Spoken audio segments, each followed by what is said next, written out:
Bonjour à toutes, bonjour à tous. Je vais vous faire l'analyse de la Fed Cup de ce week-end. Donc, la Fed Cup en tennis, c'est l'équivalent de la Coupe Davis chez les hommes pour ceux qui connaissent pas le tennis. Donc, c'est l'équivalent de la Coupe du Monde des clubs en foot pour ceux qui connaissent encore moins le tennis. Les Françaises ont perdu 3-2, donc 3 victoires trois victoires côté tchèque et 2 victoires côté française.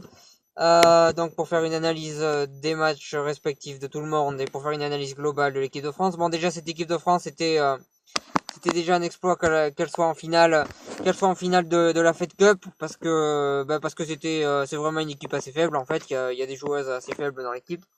Euh, c'est peut-être une des équipes les plus faibles qu'il y ait eu de toute l'histoire du tennis français. Elles arrivent à aller en finale. Je crois qu'elles étaient en deuxième division de la Fed Cup il y a quelques années. C'est déjà un exploit d'aller en finale avec cette équipe-là. Faut vraiment avoir un gros esprit de groupe et avoir très envie de se dépasser pour aller en finale avec cette équipe-là. Elles ont fait des exploits, notamment en demi-finale face aux Pays-Bas, ce qui leur a permis d'aller en finale. Donc c'était déjà un grand exploit d'aller en finale. Après, je pensais qu'elles allaient gagner le double. En fait, je pensais qu'il fallait 2 exploits et qu'elles gagneraient le double sans problème. Ça n'a pas été le cas, voilà. Donc après, pour faire l'analyse des matchs, le premier match, c'est Mladenovic qui a joué contre la joueuse numéro 6 mondiale. Donc elle n'était pas favorite sur le papier. Elle a fait jeu égal avec son adversaire. Il y a eu presque 4 heures de jeu. C'était très serré, ça s'est joué à pas grand-chose. Et finalement, ça s'est joué à quelques détails. Et finalement, les quelques détails étaient du côté de la Tchèque.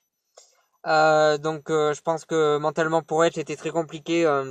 Ça a dû être très compliqué à vivre mentalement. Mentalement, c'est très compliqué. D'ailleurs, ça s'est ressenti après quand elle a joué le double le lendemain, où elle a été pas très performante et elle a fait pas mal d'erreurs. Mais le premier match, c'est vrai qu'elle s'est bien battue. Elle aurait mérité mieux, mais malheureusement, ça s'est pas produit de son côté. La chance a tourné de l'autre côté. Les Français cette année, quand ils sont en finale, en n'importe quel sport, que ce soit masculin ou féminin, la chance tourne si ça joue à la chance, ça tourne plutôt en faveur de l'adversaire que de nous. Voilà, c'est la continuité, on va dire. Ça a été très serré. Donc le deuxième match, il y a le deuxième et le troisième match, ils ont été remportés par la française Caroline Garcia. Le premier match, elle a maîtrisé le match du début à la fin. Donc elle était largement au-dessus alors qu'elle n'était pas favorite sur le papier. Elle a fait un énorme match. Le deuxième, elle a fait un deuxième son deuxième set était mauvais, mais elle a quand même fait un énorme match. Euh, donc euh, donc elle a fait 2 énormes matchs. Je pense à elle toute seule, elle aurait presque pu gagner la Fed Cup à elle toute seule. Je pense qu'elle aurait joué 3 simples, elle aurait gagné d'ailleurs. Parce qu'elle était vraiment, je sais pas, dans une espèce de forme de sa vie, dans une forme exceptionnelle. Elle a fait de matchs de très haut niveau. D'ailleurs, si elle continue comme ça, je pense qu'elle peut au moins miser les 10 premières mondiales parce qu'elle a largement sa place vu le niveau qu'elle a produit sur ces matchs-là. Si c'est vraiment son vrai niveau, elle a tout pour réussir là en fait. Voilà. Après Alizé Cornet qui perd le quatrième match. Je pense elle a manqué d'agressivité face à la joueuse tchèque. Elle a manqué d'agressivité. Puis l'autre joueuse avait l'expérience aussi de son côté. Il y avait beaucoup de choses en faveur de la Tchèque. On sait qu'Alizé Cornet c'est une joueuse qui reste moyenne. Ça s'est ressenti encore une fois. Voilà, c'est une joueuse assez moyenne qui a un ego très surdimensionné d'ailleurs. Je m'attendais pas vraiment à ce qu'elle gagne. Après, je comprends que l'entraîneur, je sais pas si ça se dit, mais que l'entraîneuse les fait jouer. Voilà, c'est logique vu que Mladenovic venait de faire un match de 4 heures le jour avant et qu'il y avait une possibilité de jouer le double.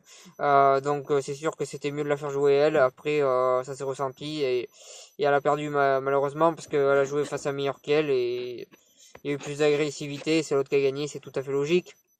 Euh, Après le troisième match, en double, il y a eu énormément d'erreurs de la part de Mladenovic, énormément de points donnés à l'adversaire. De l'autre côté, les deux Tchèques, elles étaient au même niveau l'une que l'autre. Et c'est ça qui a fait peser la balance de leur côté. Malheureusement, la France a perdu. Encore une finale perdue cette année, mais elles se sont quand même bien battues. C'était déjà un exploit d'aller en finale. Bravo à elles. Je sais pas si dans l'avenir, moi je pense que dans l'avenir elles ont le potentiel certaines d'être dans les 10 premières joueuses mondiales.